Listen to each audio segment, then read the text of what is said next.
Tres. Y bienvenidos a este horizonte de noticias cuando se cumple una jornada más de muchas expectativas en el mundo. Ahora que está avanzando la vacunación, también está avanzando la confianza por el regreso a la normalidad. Pero esta confianza, junto con las vacunas, pudieran ser una amenaza porque empieza la relajación. De hecho, ya el día de ayer el presidente Joe Biden lo que estaba diciendo sobre la medida tomada en Texas por el gobernador Greg Abbott, que es un pensamiento neandertal, el hacer sentir que esto está superado ahora que más se necesita la utilización del cubrebocas y del el distanciamiento social y de las medidas sanitarias como lavarse las manos, como no tocarse la cara y todo lo que ya sabemos que tenemos que hacer, y que el gobernador cuando dice bonito y dice ya estuvo bueno, ahora vamos a regresar a la vida normal, el presidente de los Estados Unidos dice aunque los gobernadores de los estados son libres de llevar a cabo y ejercer sus propias políticas, el pensamiento que aquí nos hace sentir que el efecto social de lo que está determinando el gobernador resulta no otra cosa más que un pensamiento neandertal. Y los neandertalensis obviamente no fueron hombres totalmente conscientes porque no fueron sapiens ni sapiens sapiens, sino que fueron gregarios pensando que en este caso la inmunidad de rebaño se dará por magia, y no es magia lo que se espera, es otra cosa. Y hablando de lo que no se espera, que es otra cosa, me llamó la atención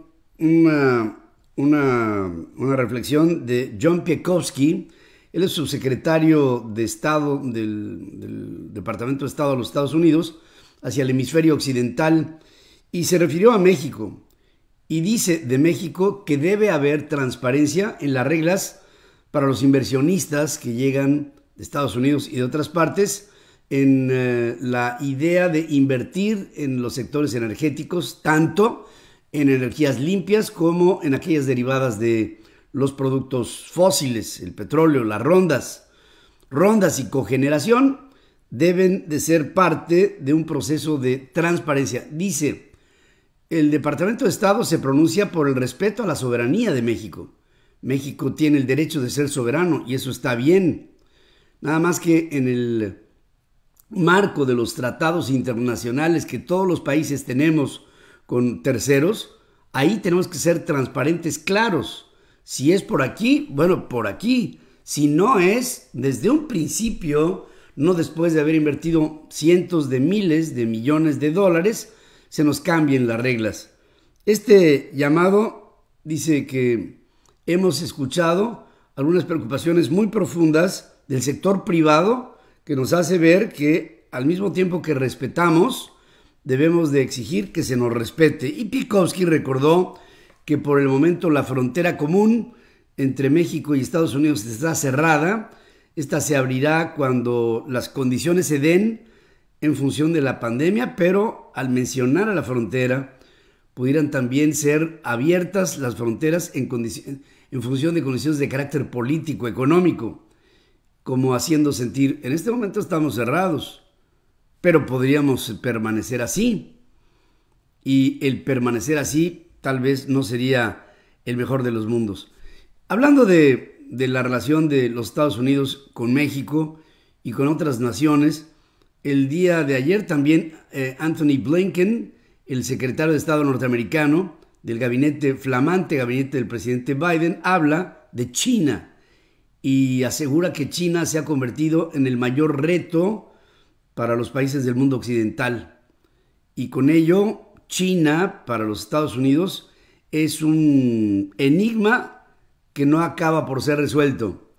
ya que no hay la definición para los norteamericanos de lo que China podría representar, no solamente como un aliado comercial, sino como un aliado.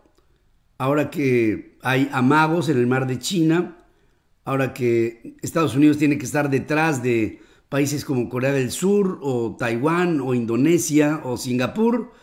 o Japón, que ante la idea hegemónica de China de dominar todo lo que es su cuenca sur, Estados Unidos tiene que ponerse al frente y decir, espérame, no, por ahí no. Y luego, por otra parte, la posición de Pekín con respecto a Hong Kong, si bien en el pasado no fue del todo del agrado de la administración del presidente Trump, bueno, el presidente Biden no ha cambiado un ápice de todo esto. En ello, la Unión Europea también tiene mucho que ver, y este llamado de los Estados Unidos se da para Canadá,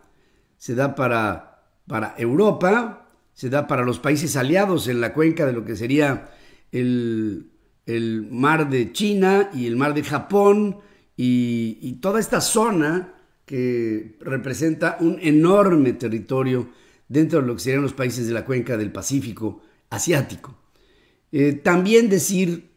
en el ámbito internacional que hay otro proceso que se presenta muy fuerte y que cada vez tiene que ver más con el acelerador que algunos pueblos, algunos gobiernos están dando sobre la óptica que se tiene en Venezuela. El pronunciamiento el día de ayer del gobierno de Ottawa, encabezado por Justin Trudeau, que habla del apoyo que Canadá le da al señor Juan Guaidó como encargado de Venezuela, como el representante legal de Venezuela ante sí y ante el mundo, haciendo ver que el régimen de Maduro es un régimen dictatorial y que no merece de mayor consideración, como lo que sucede con Europa, que el día de ayer la embajadora de la Unión Europea ante Venezuela tuvo que salir 3 días después del plazo dado por el gobierno del presidente Maduro para que se fuera del país. Y con ello habrá que ver si en las próximas horas o días o semanas o meses o años la Unión Europea decide tener un pronunciamiento político que restituya a su representante como bloque de los 27 países ante el gobierno del presidente Maduro. Es decir, se va la embajadora que representa a Europa ante Venezuela, pero a lo mejor ya no hay un nuevo embajador, un nuevo representante diplomático. Y esto pone un acento sobre lo que Canadá pronuncia del tema del régimen dictatorial de Maduro y sobre lo que Europa tiene que ver con lo mismo. Hubo unas últimas reflexiones en el tema Venezuela por parte del Departamento de Estado norteamericano con Mike Pompeo, y Anthony Blinken no le ha puesto hasta este momento un especial acento a la postura de la Casa Blanca o del Departamento de Estado norteamericano con respecto a ese gobierno dictatorial en América del Sur. Y por otra parte, México, en este enorme rompecabezas de carácter político, aparentemente el gobierno del presidente López Obrador se estaría posicionando hacia el futuro como, vamos a pensarlo de alguna manera, como el próximo líder del grupo del socialismo bolivariano del siglo XXI, ahora mejor conocido como el Grupo Puebla. Ya no es el Grupo de Sao Paulo, sino es el Grupo Puebla, y de una manera bastante rápida el gobierno de López Obrador parece que tiene urgencia por convertirse en el líder, en el caudillo de estos países, digamos, tropicales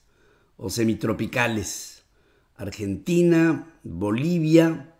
Ecuador ya no tanto, Nicaragua, Venezuela, Cuba, en fin, por ahí, México. Y esto para México no es, por supuesto, no es una buena noticia. El nudo gordiano en este momento del choque es esta idea de John Piekowski, que les decía yo al principio del programa, sobre México y las energías limpias. La reforma a la ley de la industria eléctrica en México, que fuera ya aprobada por el Senado, puede terminar en letra muerta con una enorme cantidad de demandas, solicitudes de amparo de un sinfín de organizaciones que han invertido en energía en México, tanto de desechos fósiles de las rondas como de la propia generación eólica y de la generación solar, y que pues ante la cadena de amparos pudiera pasar como la ley que se emitiera por parte de la CENER, de la Secretaría de Energía, sobre la posibilidad de que importaran o exportaran productos petroleros básicos o de petroquímica secundaria de algunos sectores privados que habían de repente, con una ley extraordinaria impuesta por el gobierno del presidente López Obrador, restringido este tipo de actividades. Acabó en una cadena de amparos y la ley promovida por López Obrador acabó en letra muerta. Si en el tema de los petrolíferos acaba ahí, en el tema de lo eléctrico pudiera acabar igual.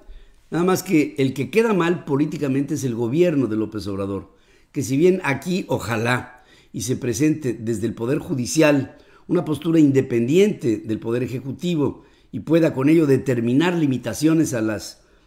consignas de un presidente López Obrador que quiere las cosas como las quiere y no desea que se le modifique un solo ápice de sus propuestas, la ley de la industria eléctrica pasará. Sí, pero los inversionistas, apoyados por el Departamento de Estado norteamericano, por Ottawa, por el Parlamento Europeo desde Bruselas, pues van a enfilar una serie de ataques a las decisiones del presidente López Obrador en la medida en que la libertad de competencia, el libre mercado, la libre competencia, pues deben de ser la base que rija a la relación entre los pueblos. Una vez que entre en función la reforma a la industria eléctrica, generará toda una enorme serie de demandas, y esto no solamente lo dice la Coparmex, también lo dice el Consejo Coordinador Empresarial. Carlos Salazar, presidente de este consejo, dice en un foro que se llama Electricidad para el Futuro de México que pues no nos dimos el tiempo, no nos dimos la oportunidad de debatir, no hubo un parlamento abierto para discutir la ley, no fuimos escuchados, no tuvimos la facilidad de poder argumentar, de contrastar otras visiones que pudieran conducir a mejores decisiones para nuestro país. Y se muestra con ello el sector privado mexicano inconforme a todas luces con las decisiones que se quieren tomar desde Palacio Nacional. La Secretaría de Energía tuvo que dar marcha atrás a la política de confiabilidad, como aquí les digo, y la ley de la industria eléctrica va por el mismo camino. Ahora, si bien es cierto, pudiera acabar en letra muerta, ¿qué tipo de relación está empezándose a construir entre el gobierno de México y los sectores privados, tanto nacionales como extranjeros? ¿Qué tipo de relación se pudiera estar construyendo entre un presidente como el mexicano que dice construiremos una relación en base a la política, a la diplomacia y al respeto mutuos entre Estados Unidos y México, y Estados Unidos todos los días saca algo que México está tratando de hacer, pero al revés? Bueno, México no, el gobierno de López Obrador. Y luego, así, la cereza del pastel viene a ser el desencuentro en lo minero, el sector minero. Ya les habíamos informado de una empresa que se llama Majestic Silver Corporation. Está presentando un principio de una demanda cuando el sector fiscal mexicano busca cambiar las reglas de la recaudación que sobre la extracción de plata se tenían en empresas que tenían concesiones bajo otra reglamentación y otros acuerdos en lo fiscal, en lo económico, en la extracción, en la posición de la inversión. Y con esta primera demanda también vendrán muchas otras, tanto de mineras extranjeras, dominantemente canadienses como nacionales, que hay 2 o 3 grupos muy importantes en ese sector. También decir sobre la Auditoría Superior de la Federación en México. La Comisión de Vigilancia de la Auditoría Superior de la Federación en la Cámara de Diputados está aprobando la comparecencia de Agustín Caso, auditor especial de desempeño, que fuera el responsable de haber auditado los costos de la terminación del nuevo aeropuerto internacional de la Ciudad de México en Texcoco, y que la propia auditoría, el auditor general acepta que hubo un error en la metodología del cálculo. Van a llamar a Agustín Caso como auditor específico del aeropuerto para que explique los errores. Y ahí vamos a ver qué tipo de explicaciones da un hombre que no puede, si es un profesional al frente de un equipo y de un método aplicado por el equipo en una auditoría superior, que se equivocaron en el cálculo más de 3 veces lo que tendría que haber sido el resultado para que satisfaga al presidente de la República, Andrés Manuel López Obrador. Banco de México está empezando a mejorar las expectativas de crecimiento para el país en este 2021. Las pasa del 3.3% al 4.8%, restado del 9% de recesión que hubo en el 2020. Es decir, que estaríamos hablando aquí de 3.8% recesivo en el final del 2021 para México y su economía, pero que la situación podría empeorar si se retrasa la vacunación de los adultos en México, que se ve claramente que se va a retrasar, que pudiera haber posibles bajas en la calificación para el papel emitido por México y por Petróleos Mexicanos. Ayer, Petróleos Mexicanos sacó de su nómina a la calificadora Fitch Ratings porque pues, dice que no le hace falta. Y Fitch, que fue y ha sido una de las tres, Fitch, Moody's y Standard & Poor's, Fitch ha sido la más crítica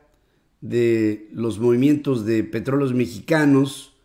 que le han metido un dineral a la empresa y que no ha sacado más que pérdidas, y que ahora, estando fuera, no quiere decir que porque esté fuera dejará de observar la calificación potencial para Pemex, sino que al contrario, ahora será peor. Y si la calificación para Pemex es mala, va a arrastrar a la calificación para el país. Y si luego aparte viene una ley que proscriba el outsourcing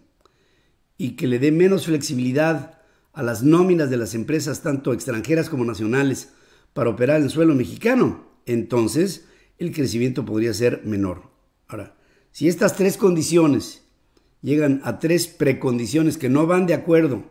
con la expectativa de crecimiento, porque van a quitar el outsourcing, por supuesto, porque va a proceder una descalificación para Pemex y para México, y porque la vacunación pues sencillamente no es la estrategia, ni la logística, ni la organización, ni el suministro de las vacunas, ni el personal capacitado, ni las cadenas de ultracongelación, ni nada, pues entonces el panorama es extraordinariamente difícil para México. Alejandro Encinas habla del acceso a la justicia en el país y lanza una cifra que es verdaderamente escalofriante. A lo mejor se va demasiado en el tiempo, pero habla desde 1962 a la fecha, en México han desaparecido más de 80,000 personas. 80,000 personas, es una guerra. Ahora, vamos a pensar que lejos en el tiempo, pues ¿quién de los que me están escuchando estaba en 1962? Pues a lo mejor nada más yo, pero, cosa que, bueno, espero que no, pero fíjense ustedes, estos son los casos reportados de gente desaparecida en México. ¿Qué podemos hacer y decir de los no reportados? Y sobre todo, ¿cuál es el ratio, cuál es el porcentaje de aquellos que fueron reportados como desaparecidos y aquellos que simplemente desaparecieron, pero nada más? Con ello, pienso que estamos metidos en un problema muy grave de falta de ejercicio de un Estado de Derecho. Tremendamente complicado, porque entre desapariciones y homicidios dolosos, que el mes de enero arrojó 78 homicidios dolosos al día en México, nos pone en una condición en la que se ve a las claras que la inseguridad es total. Tan es así que ya hubo, después de un líder empresarial de la Coparmex asesinado en San Luis Potosí, ahora hay un ex líder juvenil del mismo estado que acaba de ser masacrado de la misma forma. Decir que Ricardo Sheffield informó que deja la Procuraduría Federal del Consumidor luego de 2 años y 3 meses en el cargo para buscar la candidatura morenista a la alcaldía de León en Guanajuato.